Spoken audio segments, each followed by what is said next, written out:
Olá, pessoal, tudo bem?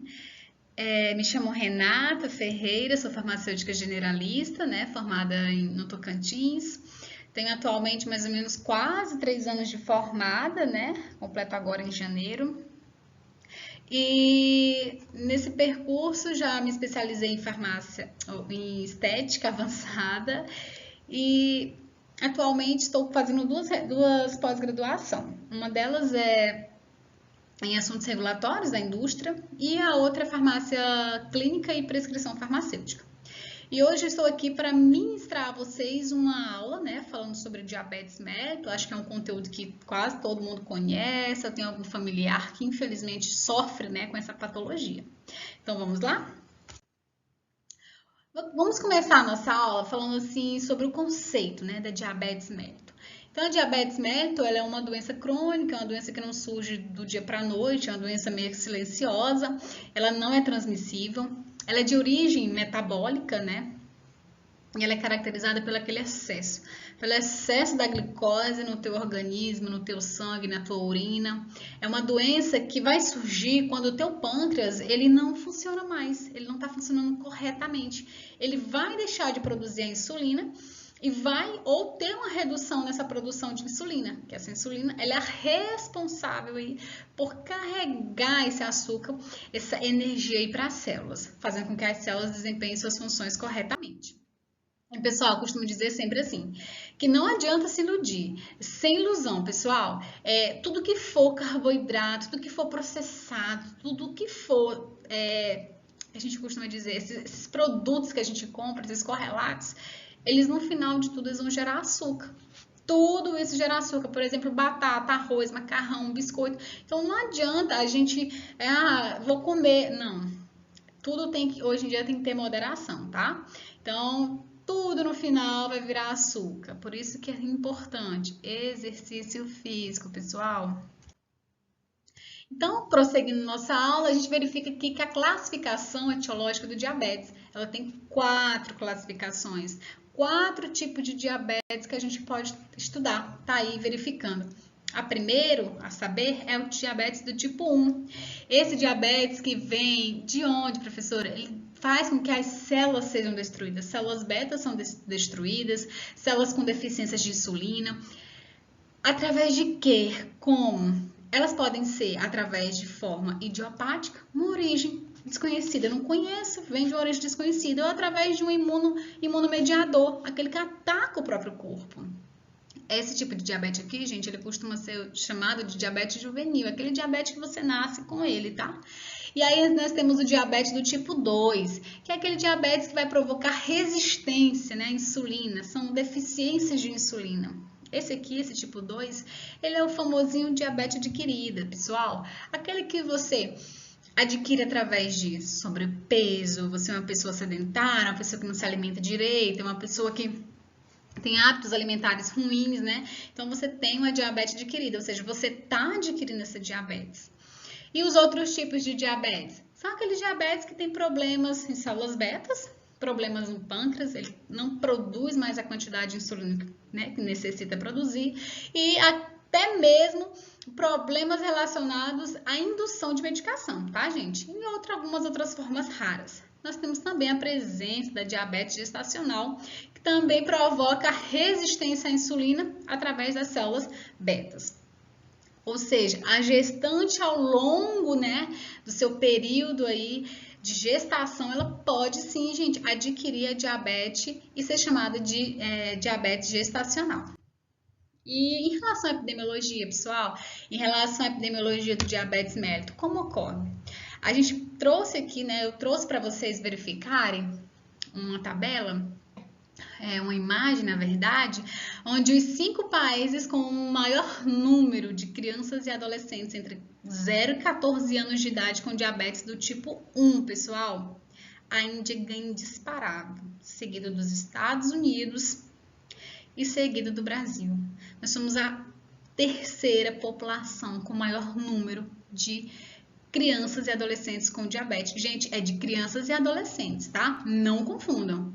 Tem todo um outro aparato falando sobre o geral, mas eu trouxe aqui para vocês terem uma ideia em relação ao diabetes do tipo 1. Olha o tanto crianças e adolescentes que já adquiriram, já nasceram, ao longo da vida, desenvolve o diabetes mellitus.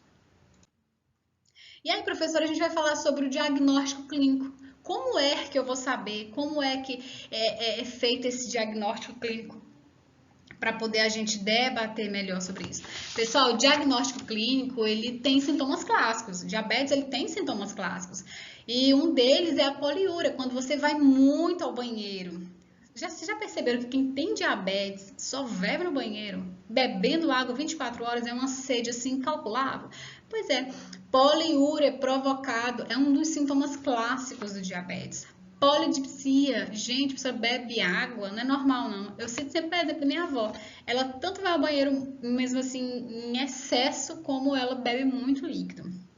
Costumo viajar com ela, viajei uma vez com ela, meninos, e eu vou te dizer, viu? Ela ia no banheiro do ônibus, assim, uma coisa incalculável. Parecia que ela bebia, sentava, demorava pouco, tinha que ir no banheiro novamente. E a gente tem a polifagia, que é um excesso, assim, uma fome que parece que nada que a pessoa come sacia. Entra e já vai direto, sabe?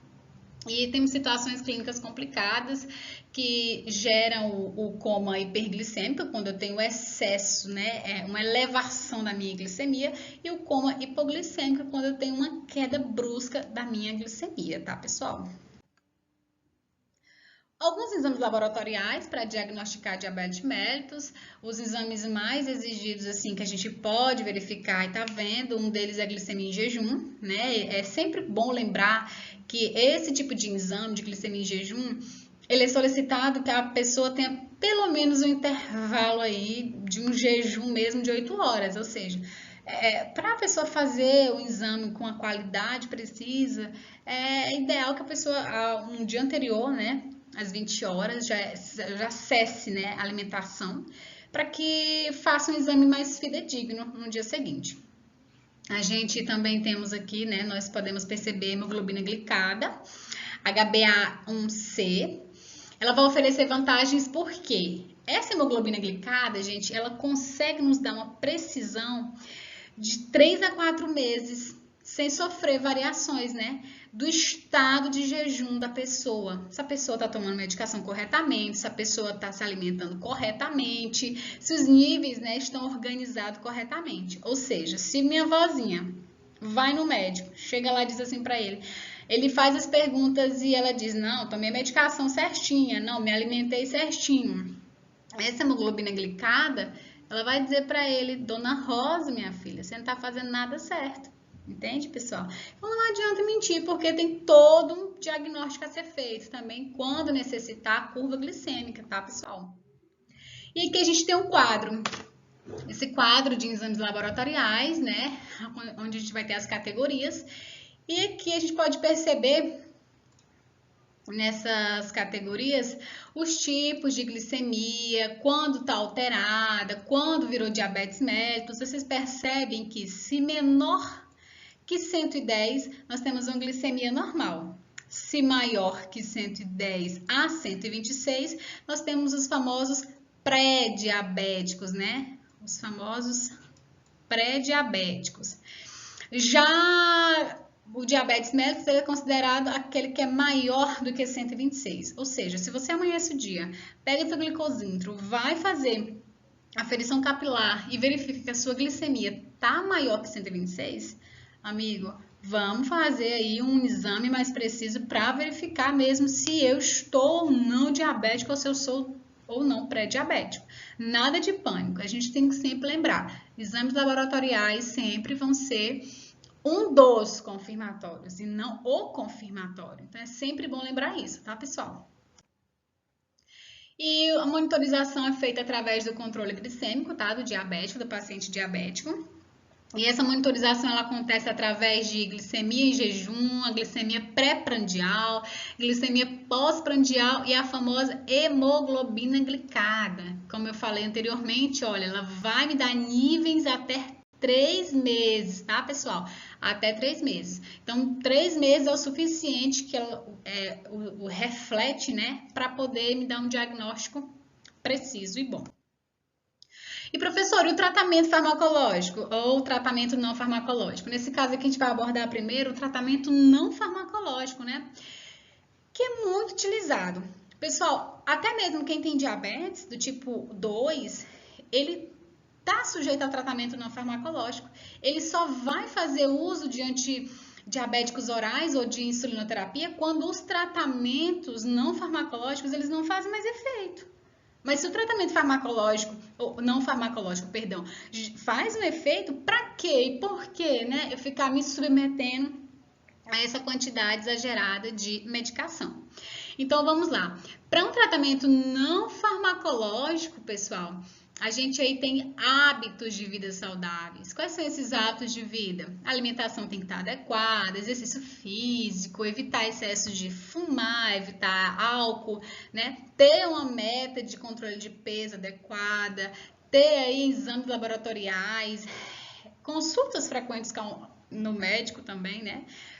Somente quando esses hábitos de vida não funcionarem, aí infelizmente vai passar para o tratamento farmacológico, que infelizmente hoje em dia é muito caro, tá? Dependendo da medicação que o paciente vai tomar, a insulina que ele vai utilizar, se é que ele vai utilizar. Então, assim, não é barato, atualmente não é barato. E o tratamento farmacológico? A gente tem tratamento farmacológico para o diabetes tipo 1 e para o tratamento farmacológico para o diabético tipo 2. No tipo 1, ele exige a insulinoterapia, perdão.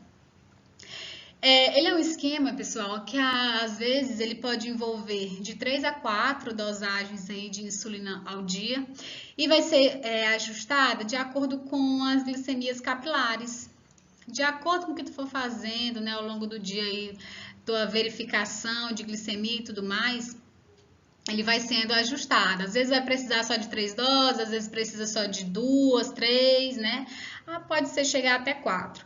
Mas é de acordo com essas glicemias capilares, tá? Então, nada de ficar tomando exageradamente. Até porque é feito um cálculo, né? Diante do quadro do paciente, o médico analisa tudo e ele prescreve a quantidade, a dosagem, né?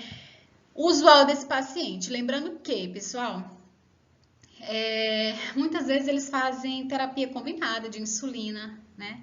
E as insulinas hoje que vêm pelo município, às vezes pelo governo, só são 2 tipos. Então, muitos idosos também se perdem, né, na contagem das UIs de insulina. E você, farmacêutico, é responsável por ajudar o seu paciente, por fazer uma atenção farmacêutica de qualidade no momento da dispensação dessa medicação. Perguntar para o paciente se ele já sabe utilizar, se ele já utilizou, e fazer até mesmo a demonstração da utilização no momento da entrega da medicação, tá, pessoal? Não esquecer disso. Nosso papel é fundamental no momento da entrega desses medicamentos. O diabetes tipo 2, ele não exige um tratamento não farmacológico, tá? Perdão, gente. Ele exige um tratamento não farmacológico. A início, dependendo do grau, como é que esteja, a realização do tratamento do tipo 2 é não farmacológico mesmo. Contudo, porém, entretanto, se com o passar do tempo verificar que o paciente ele não está tendo uma responsiva correta, não está tendo uma responsiva de acordo com esse tratamento não farmacológico, infelizmente, a gente tem que fazer uso de insulina ou muitas vezes de antidiabéticos orais. E detalhe, às vezes usa até os 2, tá, pessoal? A depender do caso, a depender do paciente. Aqui eu trouxe para vocês alguns antidiabéticos orais, né, os mais conhecidos aí, algumas classes, né. Então aqui eu tenho a classe das sulfonilureias, que aí eu tenho a glicazida, eu tenho a glibenclamida, muito aclamadinha, a gente chega no balcão da farmácia, a gente recebe muito, né, essa prescrição. As biguanidas, a gente tem a presença da metilformina. Eu acho que é universal, né? Todo mundo acredito que já tem ouvido falar da metilformina. Me dá a metilformina XR de 500, me dá uma metilformina de 850, né? O famoso glifage. Então, aqui eu trouxe para vocês somente algumas classes, tá? E os representantes, né, de princípios ativos das classes. Quando a gente fala de insulinoterapia, meninos, a gente tem a ação dessas insulinas. É rápida, é ultra rápida, é intermediária, essa insulina é lenta. Então vai depender muito do que o médico, do diagnóstico, né? Mediante o diagnóstico, o médico vai passar a insulina necessária para aquele paciente. Então a gente tem algumas insulinas, como eu falei para vocês, a gente tem a NPH e a regular. São as liberadas pelo governo, tá, pessoal? Essas duas aqui, ó, pega em postos de saúde e em farmácias populares com a prescrição do médico, tá bom? E aqui tem a duração, né, o efeito dessas insulinas. Quanto tempo essas insulinas demoram para ter uma ação? Aqui é o início de ação da insulina, aqui é o pico máximo de ação e a duração efetiva dessa insulina. Como é que é feita a prevenção do diabetes mellitus, né? Como eu falei para vocês, alimentação equilibrada, exercícios físicos, consultas no médico regular, né? Tem que ser, e evitar embutidos, evitar industrializados, evitar enlatados. Ter um nível de vida, pessoal, minimamente, dizendo assim para vocês, minimamente saudável. Porque se você não se alimenta direito, se você exageradamente utiliza industrializados e não faz sequer uma caminhada, acredito eu que é muito difícil você, ao longo do tempo, né, se isso perdurar por muito mais tempo, você não desenvolver, né, você não virar um diabetes do tipo 2. E agora vamos pensar um pouquinho. Eu trouxe um caso clínico para vocês, tá? É muito interessante. É sempre bom, gente, ao final de cada aula, a gente trabalhar com isso. Casos clínicos, trabalhar com mapas mentais. Inclusive, eu vou passar para vocês uma atividadezinha que eu quero que você já traga na próxima aula. A gente vai preparar um folder. E nesse folder, eu quero que vocês falem sobre diabetes do tipo 1, do tipo 2. Eu vou dividir a sala e a metade vai falar do diabetes do tipo 1. Vou dividir em grupos. O outro do tipo 2 e o outro gestacional. A gente vai trazer esses três, tá? A princípio. E eu quero que vocês tragam a fisiopatologia, o estilo de tratamento. Quero que vocês tragam também as prevenções, tá? E elaborem o folder de vocês. A gente vai fazer tipo uma feirinha dentro da sala e cada um vai sair visitando as estantes e falando um pouco sobre, abordando um pouco sobre, tá? Mas agora vamos pensar um pouquinho sobre o nosso caso clínico. Então, vamos lá. Uma paciente de 17 anos de idade, estudante do ensino médio, é diagnosticada com diabetes mellitus do tipo 1, após sentir-se mal e apresentar perca de peso, poliúria, vocês lembram? E polidipsia nos últimos 4 meses. Com base na análise do caso clínico, julgue os itens a seguir. Então, vamos lá. A cetoacidose diabética é uma condição médica de emergência causada pela degradação de proteínas no organismo que leva à produção de corpos cetônicos e acidose metabólica. E aí, pessoal, é verdadeiro ou falso? Pessoal, essa questão, ela é falsa. A cetoacidose diabética, ela não degrada proteínas, ela degrada ácidos graxos, tá? Então, infelizmente, essa questão é uma questão falsa. Vamos lá? Próxima. A hemoglobina glicada, HbA1c, é um importante marcador de controle de glicemia, pois reflete a glicemia média de aproximadamente os últimos 6 meses anteriores à sua medicação. E aí, pessoal, é certa ou é errada? Como vocês viram e como foi falado anteriormente, a hemoglobina glicada, ela não reflete os 6 meses, ela reflete 3 meses.